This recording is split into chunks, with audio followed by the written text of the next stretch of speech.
Hi, my name is John Carruthers. I've been working on guitars for the last 45 years. I've worked with such companies as Fender, Yamaha, Ibanez, Martin, and Gibson, and many others.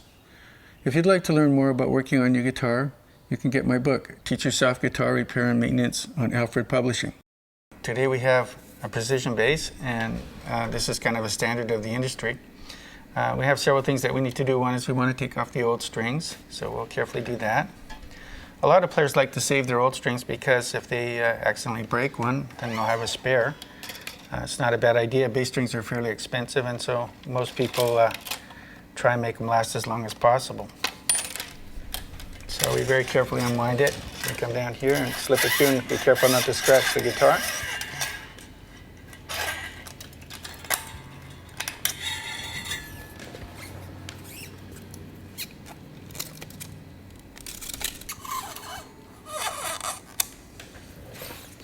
It's very interesting, but the precision bass was named after the fact that the bass had frets, and that allowed you to get an instrument to play in tune, whereas previously most basses were fretless, and so people always had to struggle with the intonation.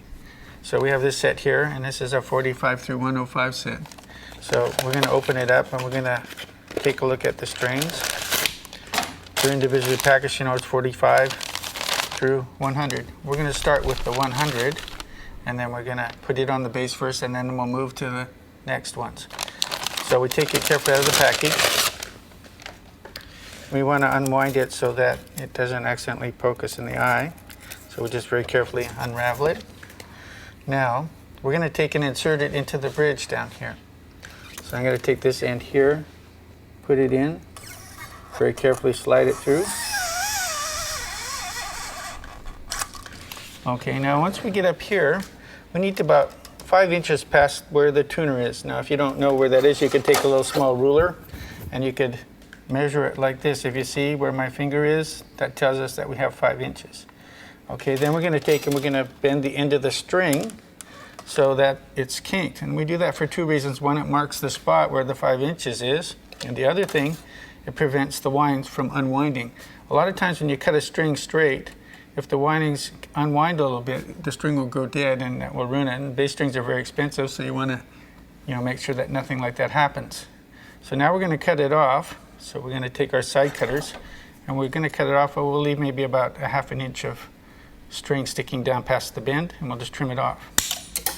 Okay, now what we're going to do is we're going to take this end and we're going to put it down in the hole. There's a hole in the middle of the capstan.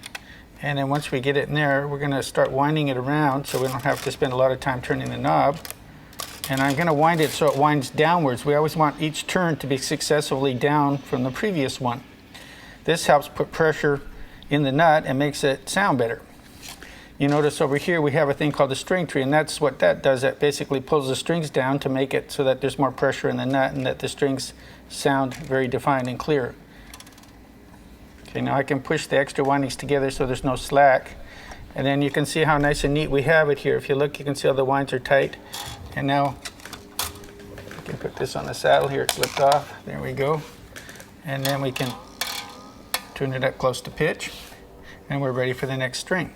Now that you have your strings on, you should stretch them out, because what happens is there's a little bit of inequity. Some places around the capstan and over the bridge may not be as good as they are, and the strings themselves stretch a little bit. So if you just tug on them like this and move up and down, make sure you got it plugged into your tuner, and then just retune it back to pitch again.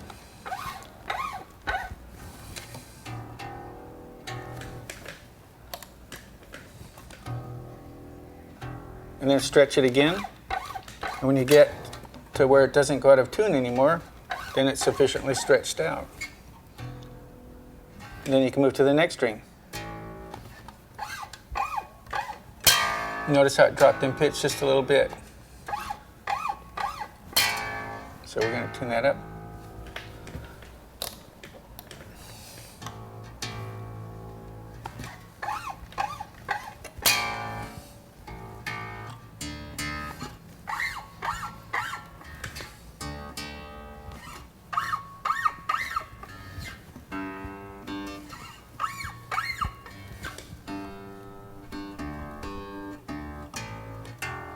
Okay, so now it's stretched out and staying in tune.